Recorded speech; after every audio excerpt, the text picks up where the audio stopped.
Во текот на вчерашниот ден беше малце побурно, имаше навистина повеќе пати се огласија сирените за воздушен напад. Сето тоа заврши, можеме да кажеме, безболно, може да се рече, бидејќи од она што можеме да видиме дека скоро сите проектили беа пресретнати. Во текот на денешниот ден е прилично мирно, воопшто ништо не се случи, освен утрово во 7:30 часот, дека имаше повторно добивме нотификации на нашите телефони за евентуално да останеме дома. За остатокот од луѓето препораките се генерално да седат во своите домови и да избегнуваат да бидат што подалеку од прозорците. Тоа се насоките кои што ги добиваме.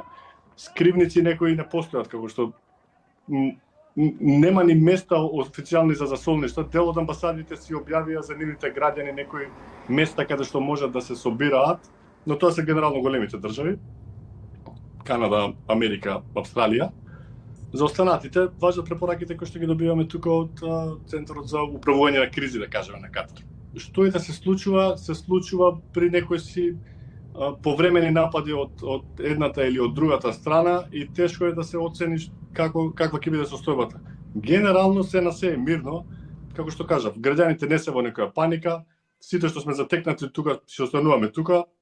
На крајот од денот нема ни каде да одиме, пошто единствено може со возило да искочиш во Саудиска Арабија или евентуално до Дубај, поради тоа што е затворен аеродромот, а други начини за транспорти не постојат.